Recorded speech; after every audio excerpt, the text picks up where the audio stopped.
Hello ನನ್ನ ಮುದ್ದು ಕುಟುಂಬದವರೇ, ಎಲ್ಲರಿಗೂ ನಮಸ್ಕಾರ. ಇವತ್ತು ನಾನು ನಿಮಗೆ ಕಾಯಿ ಒಬ್ಬಟ್ಟು ಯಾವ ರೀತಿ ಮಾಡೋದಂತ ತೋರಿಸ್ಕೊಡ್ತಾ ಇದ್ದೀನಿ. ಫಸ್ಟ್ ಒಂದು ಬೌಲ್ಗೆ ನಾನು ಒಂದು ಬೌಲು ರವೆನ ಚಿರೋಟಿ ರವೆ ತೊಗೊಂಡಿದ್ದೀನಿ. ನೋಡಿ, ಒಂದು ಬೌಲ್ ತೊಗೊಂಡಿದ್ದೀನಿ. ಮತ್ತು ಅದೇ ಬೌಲಿನಲ್ಲೇ ಮತ್ತು ಮೈದಾ ಹಿಟ್ಟನ್ನು ತೊಗೊಂಡಿದ್ದೀನಿ.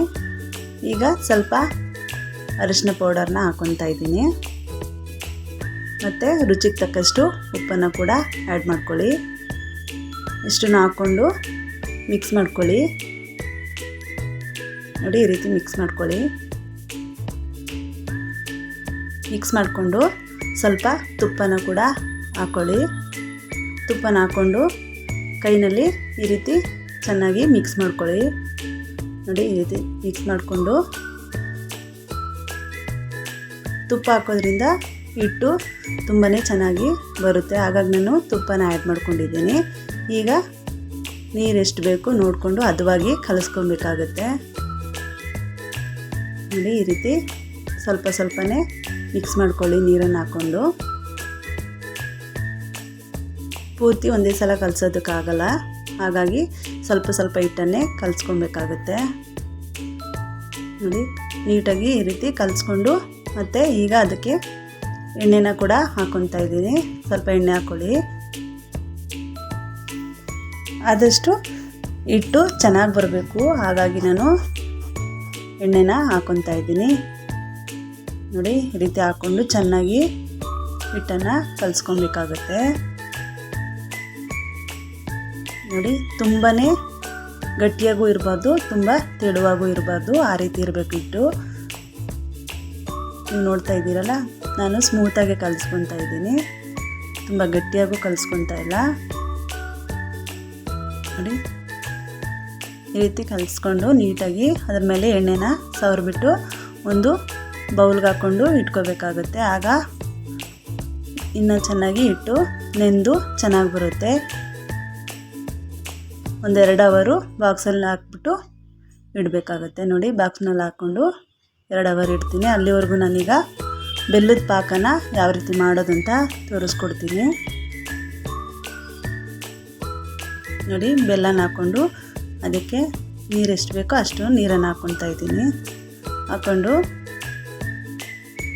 ಈ ರೀತಿ ಮಿಕ್ಸ್ ಮಾಡ್ಕೊಳ್ಳಿ. ಮತ್ತು ಗ್ಯಾಸ್ ಮೇಲೆ ಇಡಿ. ಅದು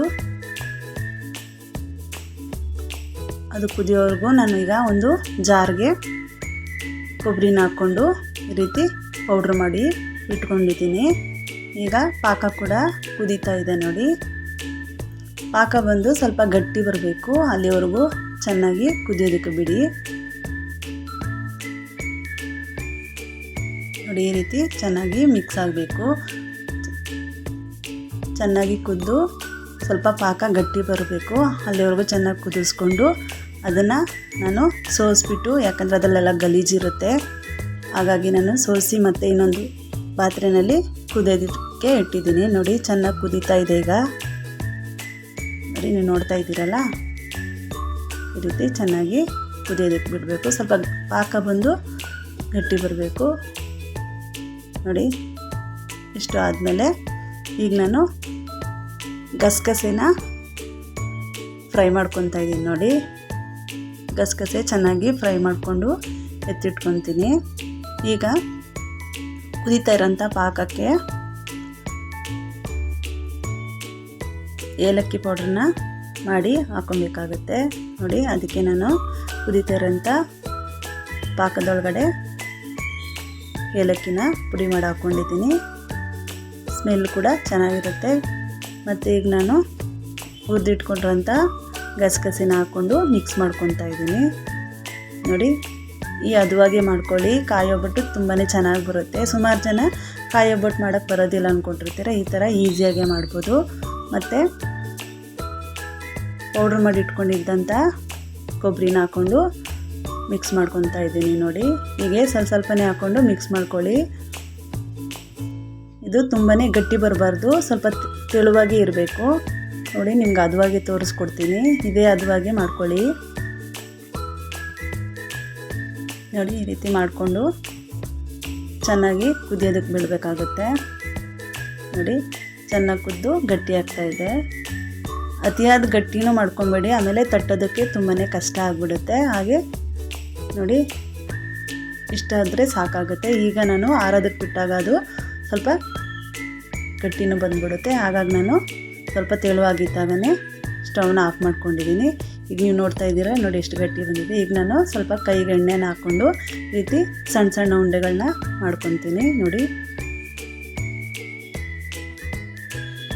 ತುಂಬಾ ಚೆನ್ನಾಗಿ ಬಂದಿದೆ.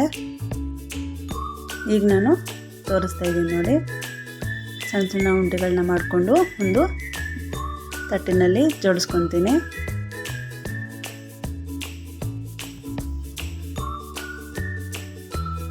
ಮಾಡಿಟ್ಕೊಂಡಿದ್ದೆ. ಈಗ ನಾನು ಒಂದು ತೆಳುವಾದ ಕವರ್ನ ತಗೊಂಡು ಅದಕ್ಕೆ ಇಟ್ಟು ಚೆನ್ನಾಗಿ ನಾದಿಟ್ಟಿದ್ನಲ್ಲ, ಚೆನ್ನಾಗಾಗಿದೆ ನೋಡಿ. ಈಗ ನಾನು ಅದನ್ನು ಸಣ್ಣ ಉಂಡೆಗಳನ್ನ ಮಾಡಿಕೊಂಡು ತಟ್ಟೋದನ್ನು ತೋರಿಸ್ಕೊಡ್ತಾ ಇದ್ದೀನಿ. ಈ ರೀತಿ ತಟ್ಟಬೇಕಾಗುತ್ತೆ. ತೆಳ್ಳಗೆ ಬೇಕಂದರೆ ತೆಳ್ಳಗಾದರೂ ತಟ್ಕೊಬೋದು, ನಿಮ್ಗೆ ಯಾವ ರೀತಿ ಬೇಕೋ ಆ ರೀತಿ ತಟ್ಟಿ ಮಾಡ್ಕೊಬೋದು. ನೋಡಿ ಈ ರೀತಿ ಮಾಡೋದ್ರಿಂದ ತುಂಬಾ ಚೆನ್ನಾಗೂ ಬರುತ್ತೆ, ಹಾಗೆ ಟೇಸ್ಟಾಗೂ ಇರುತ್ತೆ. ಹೀಗೆ ಮನೆಯಲ್ಲಿ ಮಕ್ಕಳಿಗೆ ಈ ರೀತಿ ಮಾಡಿಕೊಡಿ. ಮಕ್ಕಳು ಕೂಡ ತುಂಬಾ ಇಷ್ಟಪಟ್ಟು ತಿಂತಾರೆ, ಯಾಕಂದರೆ ಸ್ವೀಟ್ ಅಲ್ವಾ, ತುಂಬಾ ಇಷ್ಟಪಡ್ತಾರೆ. ನಮ್ಮ ಮನೇಲಿ ನನ್ನ ಮಗನಿಗೆ ಒಬ್ಬಟ್ಟು ಅಂದರೆ ತುಂಬ ಇಷ್ಟ, ಹಾಗಾಗಿ ನಾನು ಮಾಡ್ತಾನೆ ಇರ್ತೀನಿ. ನೀವು ಕೂಡ ಈ ರೀತಿ ಟ್ರೈ ಮಾಡಿ. ನಾನು ಯಾವ ರೀತಿ ಹೇಳ್ಕೊಟ್ಟೆ ಮೆಥಡು ಅದೇ ರೀತಿಯೇ ಮಾಡ್ಕೊಳ್ಳಿ. ಒಬ್ಬಟ್ಟು ತುಂಬಾ ಚೆನ್ನಾಗಿ ಬರುತ್ತೆ.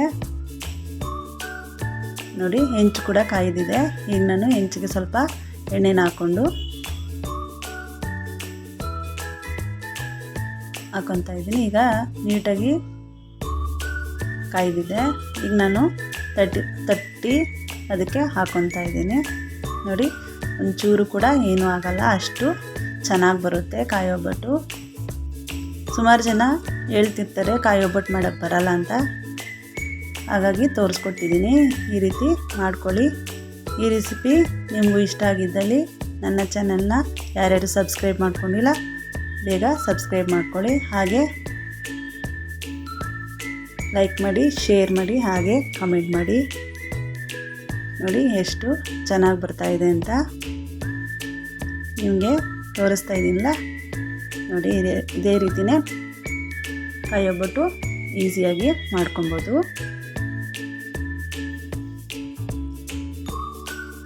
ನಿಮಗೆ ತೋರಿಸೋದಕ್ಕಾಗಿ ನಾನು ಒಂದು 3 ರಿಂದ 4 ಮಾಡಿ ತೋರಿಸ್ತಾ ಇದ್ದೀನಿ. ನೋಡಿ ಅದು ಯಾವ ರೀತಿ ಬಂದಿದೆ ಅಂತ ಕೂಡ ನಿಮಗೆ ತೋರಿಸ್ತೀನಿ. ನೀವೊಂದು ಸಲ ಟ್ರೈ ಮಾಡಿ. ನೋಡಿ ಒಂಚೂರು ಕಿತ್ಕೊಳ್ಳೋದಿಲ್ಲ, ಅಷ್ಟು ನೀಟಾಗಿ ಬರುತ್ತೆ. ಇದೇ ಮೆಥಡಲ್ಲೇ ಮಾಡಬೇಕಾಗುತ್ತೆ. ಇಷ್ಟು ಈಸಿಯಾಗಿ ಕಾಯಿ ಒಬ್ಬಟ್ಟನ್ನ ಮಾಡ್ಬೋದು. ಮದುವೆಗಳಲ್ಲಿ ಹಾಗೆ ಎಲ್ಲ ಫಂಕ್ಷನ್ಗಳಲ್ಲೂ ಕಾಯಿ ಒಬ್ಬಟ್ಟನ್ನ ನೀವು ತಿಂದಿರ್ತೀರ, ಹಾಗೆ ಮಾಡ್ಕೊಳ್ಳಿ ಈ ರೀತಿ. ನೋಡಿ ಎಷ್ಟು ನೀಟಾಗಿ ಬಂದಿದೆ ಅಂತ. ಈಗ ಯಾವ ರೀತಿ ಬಂದಿದೆ ಅಂತ ಕೂಡ ನಿಮಗೆ ತೋರಿಸ್ತೀನಿ. ತುಂಬಾ ಸ್ಮೂತಾಗೂ ಕೂಡ ಬಂದಿರುತ್ತೆ. ನೋಡಿ ಈ ರೀತಿ ಮಾಡ್ಕೊಳ್ಳಿ. Thank you.